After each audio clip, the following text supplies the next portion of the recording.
So, is that an eye?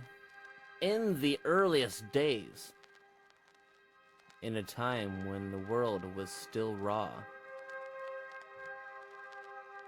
Sheogorath decided to walk amongst the mortals.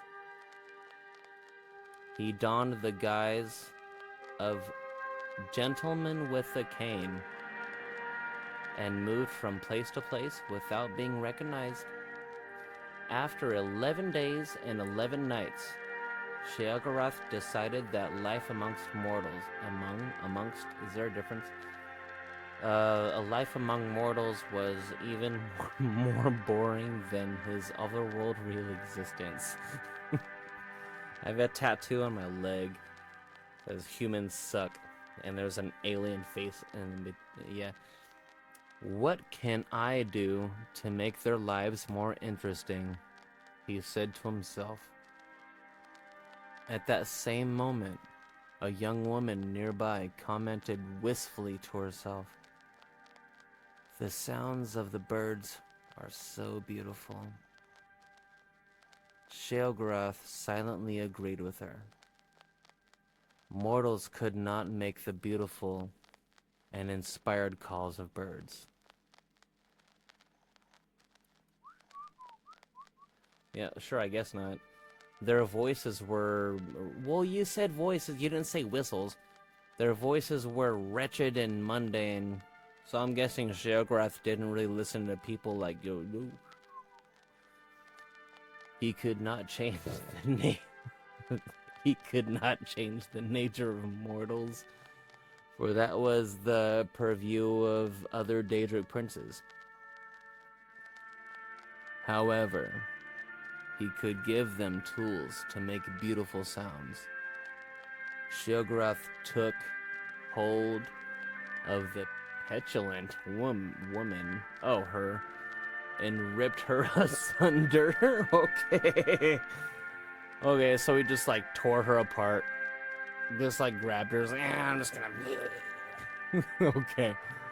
From her tendons, he made lutes. Oh, okay, so he did this from her skull and arm bones, he made a drum. From her bones, he made flutes and presented these gifts to the mortals. And thus, music was born. That's fucking hilarious. Well, while we're here, that was a short one. We're gonna move on to Sheogorath and King Leander. The king... Oh, boy. Alright, hold up. Take a break. That was one story. We can take a break.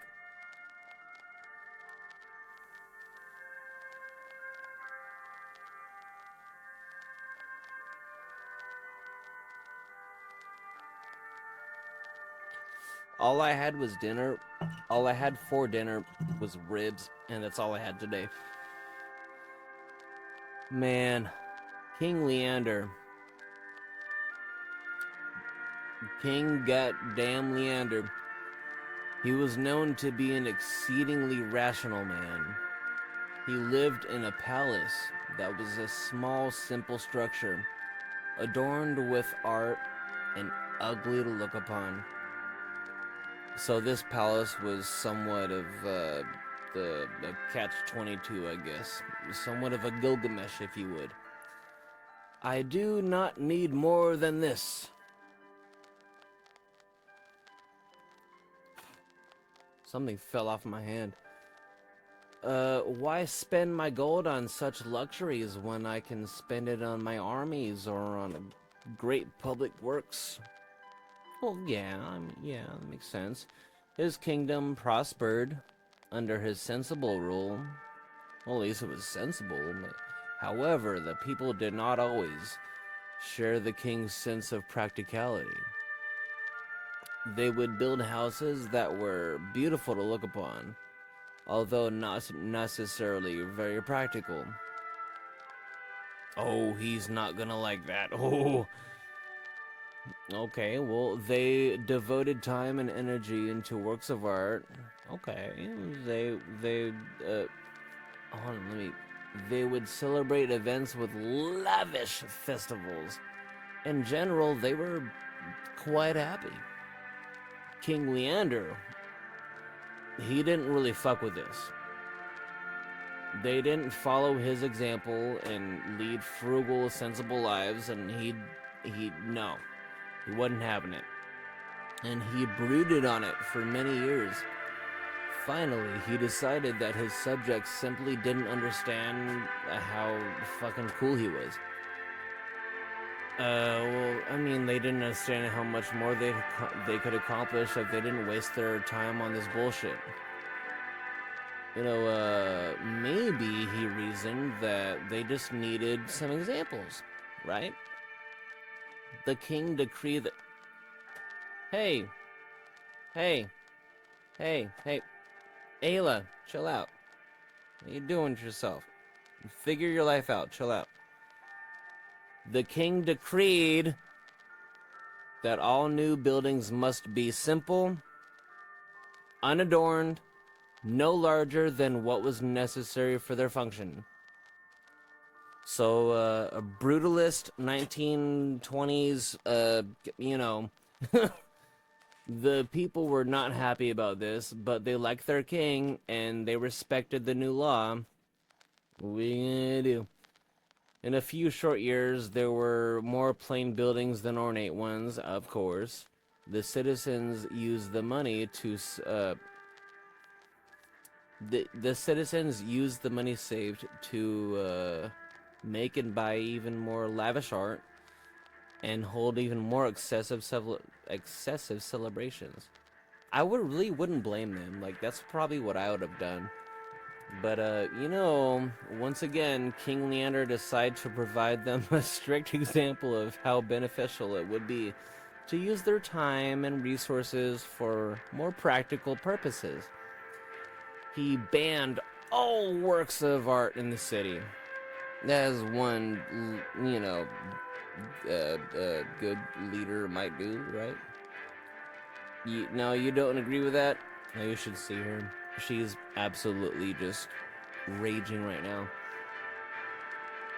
Yep, no art, nothing. The people were quite put out by this. But they knew that their king was doing what he thought was best for them. However, human nature is not so easily denied. In a few more years, the city was filled with plain, simple buildings and devoid of any art. However, the people now had even more money and time to devote their parties and festivals. To their party, yeah. Well, sure, yeah. I don't have any coffee. I ran out of beer. That's too bad. With a heavy heart, King Leander decided that his people were to be treated like children. And like all children, they needed rules and disciplines laid down by great figures of authority to make them... Oh, I just spit a little bit. To make them understand what was truly important in life. Hold on a minute, man. Just hold on a minute. He decreed that there should be no revelry in the city. Singing, dancing, and music were all banned. Even food and drink were limited to water and simple foodstuffs. I'm gonna let my dog out.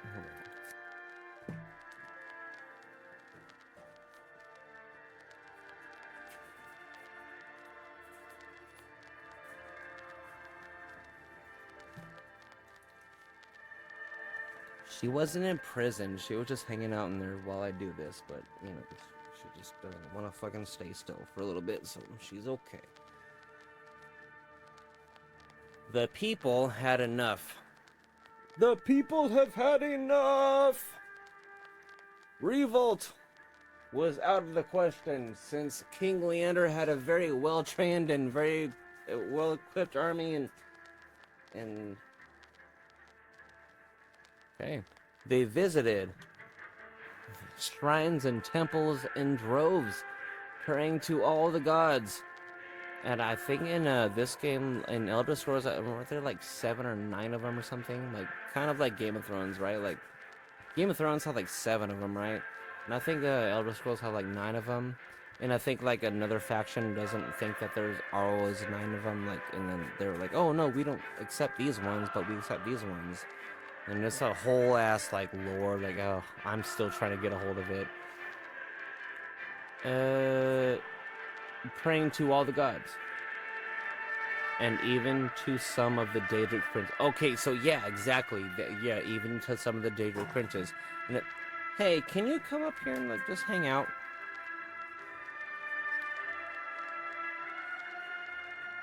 King Leander would revoke these new oppressive laws. Oh, is this back when? Oh, is this the time where they decided that like oh, these gods are the right ones and these gods are the ones for you guys that are, you know, your lot, you know? Sheogorath heard their pleas and decided to visit King Leander. He appeared to the king in his dreams as a field of flowers, or maybe the Laura Croft, each with arms instead of petals, and the face of the mad god in the center. Huh. He appeared to the king in his dreams as a field of flowers, each with arms instead of petals, and the face of the mad god in the center. That kind of like calls back to like the biblical angels and shit like that, where they're like, oh yeah, they have like eyes instead of wings, or like, you know, like all that cool stuff. I'm not getting all into that. That's for another channel probably. I will get into that later, but oh, I love that stuff. But I am the Lord of the creative and Lord of the deranged. Since you have no use for my gifts of creativity, I have decided to bless you with the abundance of my other gift. From that day forward, every child born in the city was born into madness. Since infants do not reveal illnesses of the mind, it was several years before this was realized. The king's own son was amongst the victims. The king's own son was among the victims, suffering from seizures and delusions, yet King Leander refused to change his ways. When his son Glint was 12 years old, he stabbed his father while Leander was sleeping. With his dying breath, King Leander asked, "Why?" His son replied, "It is the most practical thing I can do." The new young king ordered all the palace servants slaughtered. He ordered a grand festival to celebrate his new reign and the repeal of Leander's laws. He served the crowds a stew made from the carcasses of the palace servants.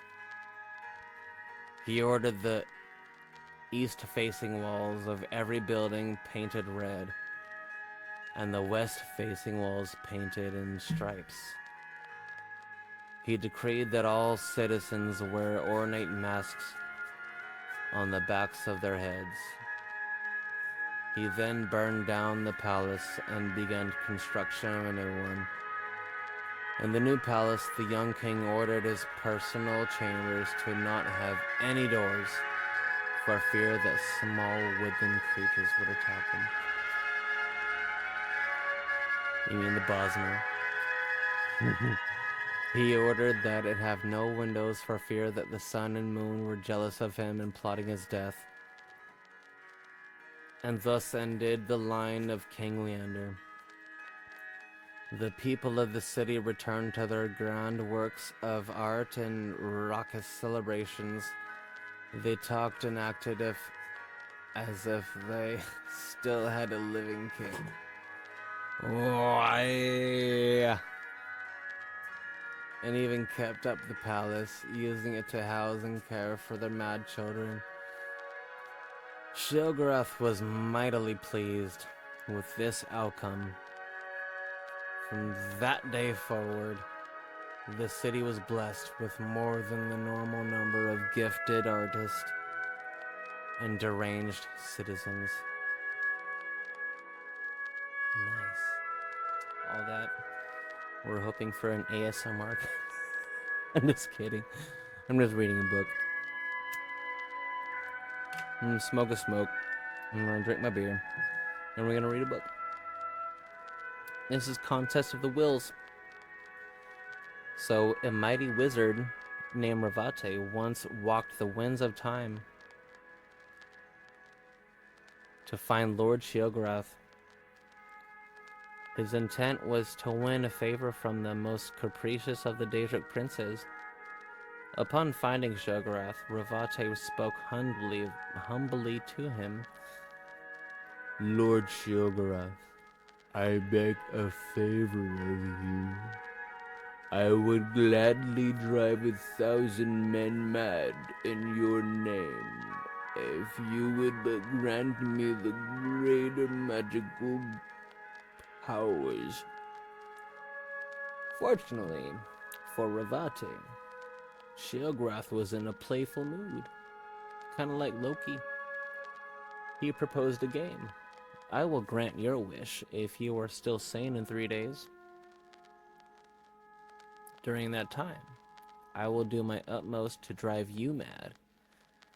It's gonna be a lot of fun. I don't know, I looked at the microphone for that. I was like, oh, hey, don't fuck with me, man. Ravate was not so certain that he liked this new deal. He had been really looking forward to driving 1,000 men mad, as he said before.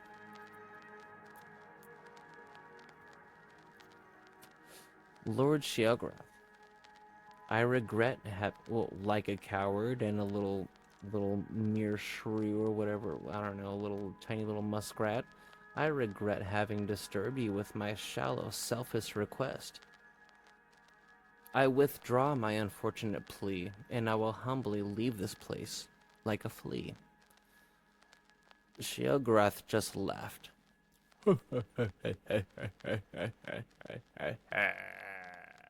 Too late, mighty Ravate. The game is afoot. Afoot, I say. And you must play.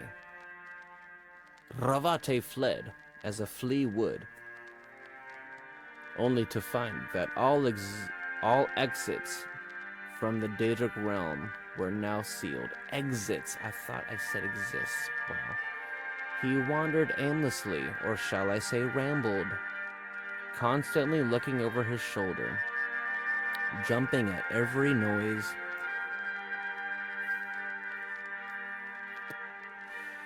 Each moment brought new terror as he waited for Sheogorath to begin.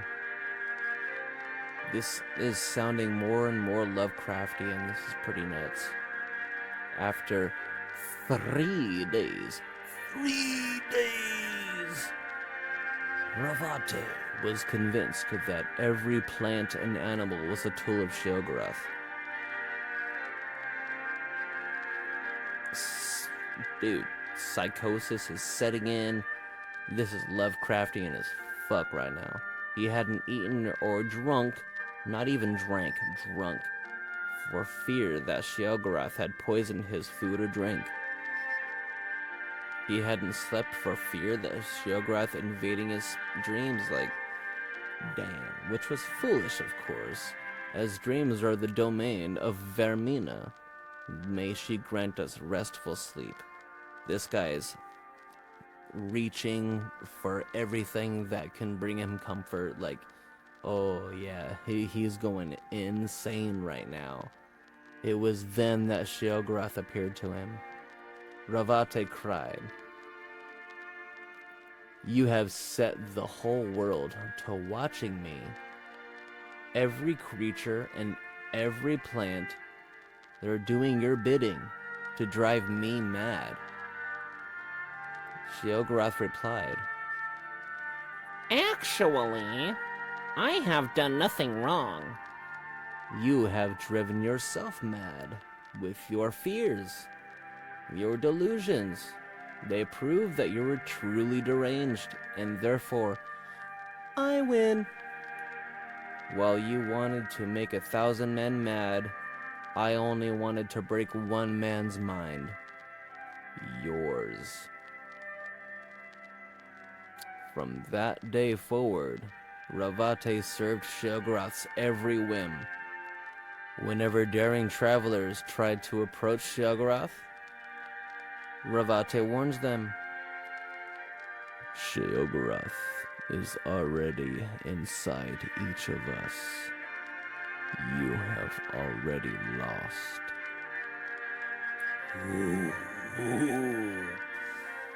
That's tough, dog.